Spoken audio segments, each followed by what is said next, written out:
think it's clear to everyone that communications plays a vital role in national security. It plays a vital role in terms of creating safer communities. So really what we're trying to do here is linking investments in technology to ultimately helping to build safer cities. We live in a different world. We can't pretend that things today are the same as things were 20 years ago. There are a number of big trends, we can say, in the world today. Some of these are global, some of these are probably less pronounced in Romania, but I think we can all agree that across the globe there has been an increase in the number of types of incidents. One of those is terrorism. It's certainly more pronounced now than it has ever been. Another trend that we see today is technological. We live in a digital age, and we're seeing different types of crimes. Today we're dealing with cybercrime, and it's a type of incident that we never really had to deal with, let's say, 20 years ago. And what this means is there are new challenges for public safety today, challenges that we never really had to face for in the past. And as Maria also mentioned, natural disasters seem to be on the increase. So what all this means is, today more than ever before, there's greater pressure on our public sector resources. And we know that resources are limited. Generally these are public funded, and it's very important that we maximize our public funds. And we believe in Motorola that technology has a big role to play in helping us solve this problem of increasing pressure on public resources and maintaining that challenge of creating safer cities. One other thing we should also bear in mind is, as I'm sure looking around the room here, a lot of us are fairly young, and it's fair to say that the younger generation has different expectations. For example, if there's a crime, you normally expect to know what the police is doing to progress that crime. I don't know if anyone has faced this, but we now have an expectation that we should be able to get the information we need right now. And that changes the expectations on our public sector. It means that they have to also invest in the service that they offer to the public. In terms of communications, we in Motorola, as Michael mentioned, we've been investing in radio communications for the best part of 90 years. And the assumption in terms of public safety, if you think about when a crime happens, generally what happens is someone in the public, you call the police and you report the incident. Then the clock starts. Now we need to respond to that incident in the shortest time possible. In order to do that, the general best practice for pretty much all law enforcement globally is to dispatch the nearest resource to the incident. Depending on the type of incident it is, that determines who you send to that incident. And it could be domestic violence, it could be a robbery, it could even be a murder. Depending on what that incident is, that determines who you send and how fast you send them. And the key technology on the response is actually this device over here. This device is the key enabler to enable that communication flow from the point that the notification of an incident comes through to a call taker to the point where a dispatcher sends resources to the incident. There's a very fixed workflow to that.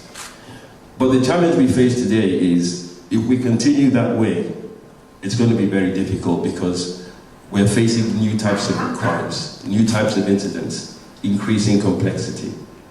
So continuing this way will not be sustainable in the long run. What we now need to look at is, what if we could provide intelligence in the form of improved situation awareness, so that when you actually dispatch someone to an incident, they know what they're dealing with. And that's what we're calling mission critical intelligence. Mission critical intelligence is something that comes partly as a consequence to the way technology has evolved. We're now in the digital age where we have at our disposal technologies that we could only dream of in the past. I'm sure most of you in this room would have used an iPhone, and you would probably use Siri a lot. Now, think about how that has changed the way you interact with technology. In the past, we used keyboards. Then we moved to smartphones where we use gestures to interact. Increasingly, we're using voice to interact. So there are new ways of interacting with technology. Another trend we see is artificial intelligence. This perhaps is the more transformative technology in terms of public safety. What it means is, today, when you communicate, generally we communicate between humans. In the future, we think that communication will evolve to not just be about humans communicating, but actually humans communicating to things, and things also communicating with other things. So this is a big change. Another transformation we're seeing is evolution of cloud technologies. And what this means is it's going to be a lot more efficient for the public sector to deliver some vital services. As a company, given the new landscape we're in, we cannot depend only on our technology to solve societal problems. We, as a company, partner to develop some of our solutions. We work with our customers. They could be fire agencies, they could be police agencies, and we also use technology from private sector, from universities.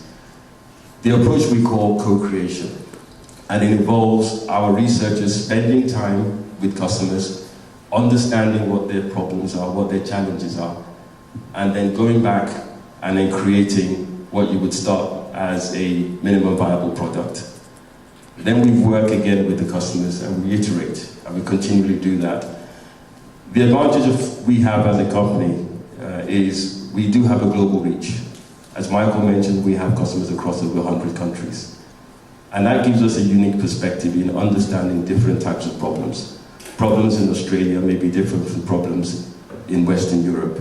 Problems in the US may be different to problems in Southern Africa. We have that benefit. But what we do find is there are common threads. And this gives us a unique advantage in developing very specific technology, some of which I will showcase later on today. But I just wanted to highlight this difference in the way technology is developed in the public safety environment. Is very different to how technology would be developed in, say, a commercial environment. As I mentioned, we're a company that's a very global company. Yes, we are headquartered in the US. We have offices in Europe, we have offices in Africa, we have offices in Asia. And this gives us another advantage in terms of how we innovate our technologies. And as I mentioned, co-creation is very much at the heart of how we innovate. I'll just give you a very small anecdote.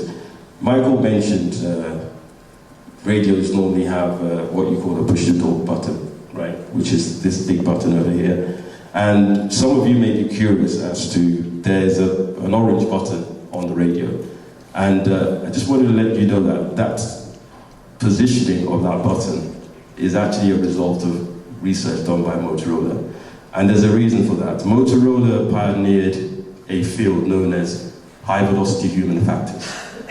And what that means is, if you think of a police officer, they deal with stress levels that most of us would never have to deal with. If you're going into a building where there's a potentially violent person in that building, your heart levels, your heartbeat will accelerate. You're going to be facing stress that most people never experience. The reason that is important is because the way the human responds in terms of physiology in those environments is very different to how they respond when they're very calm. And the reason we've cited that button over there is so that if you have your radio here, you can basically trace the antenna and work down and press that. And that's just a quick example of an output of what we call high-velocity human factors. And we apply this same principle when we develop technology for public safety customers. So that's just a very quick example of why technology in our environment, it's very different. And this leads me to this next area of technology development. We have a principle which is about eyes up, hands free. And that's in contrast to eyes down, hands busy, which is typically what you would do if you have the smartphone. So imagine you're a police officer, you've done a traffic stop, you have a dangerous person in front of you, you carry, let's say, an iPhone, and you're doing this. What's the bad guy doing? He's getting ready to do something very nasty to you. Hence, you need to have your eyes up, hands free. And that's all about maintaining your safety in that case. So this is a big area of innovation that Motorola is building on. The demonstration I want to show to you gives you one example of how we can enable eyes up and hands free. A lot of technologies are involved in this. Bluetooth, low energy is a key enabler of that. Artificial intelligence is another key enabler of that. Design of user interfaces that rely on voice interaction is another enabler of that. So there are many technologies that you use today, let's say in the consumer space, that we can readapt for public safety, and that's what we're doing. So let me just run through a current challenge that our technology is helping to address. These numbers relate to law enforcement.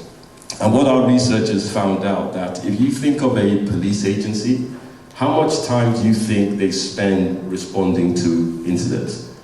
And how much time do you think they spend solving incidents? And how much time do you think they spend preparing for incidents? And this is where these numbers come from. So we find that the bulk of time is actually spent in the preparation, or what we call the proactive phase. So what does proactive policing mean?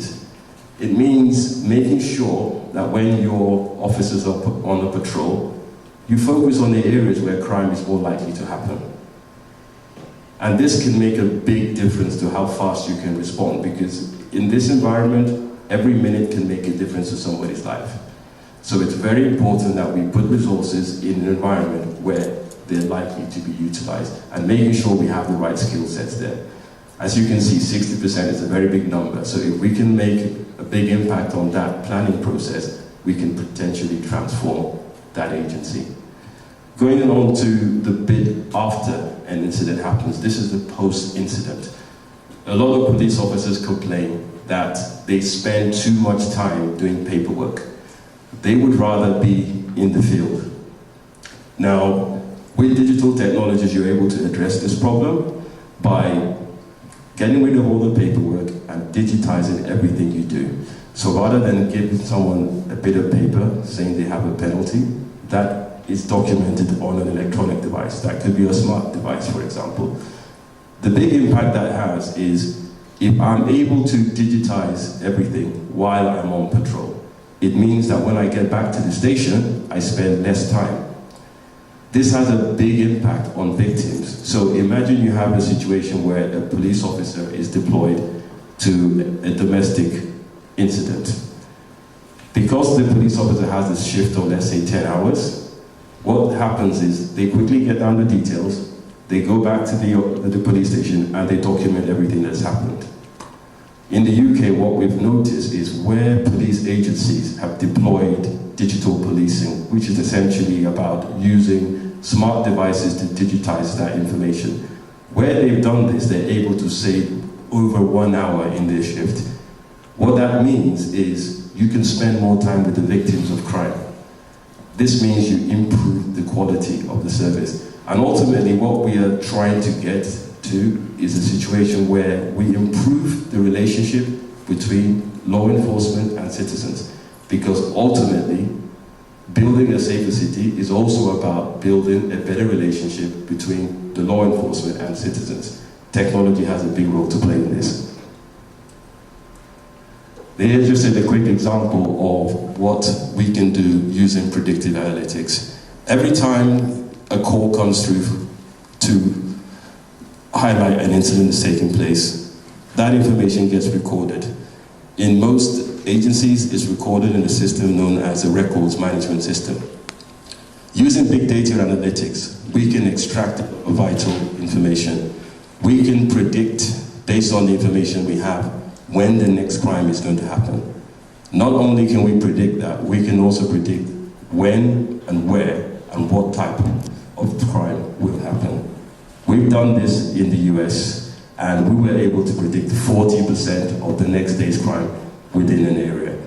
That has a transformative impact in terms of how you actually go around doing policing.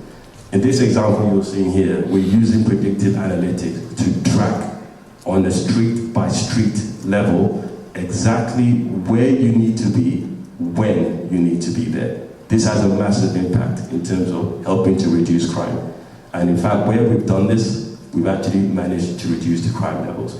So when we say safer cities, we truly believe that technology applied in the right way can have a massive impact on society and help to create safer cities. But it does involve a partnership, because on our side, we don't have all the answers. We need to work with those agencies who do have that local knowledge and build in the algorithms that enable you to drive these very specific outcomes.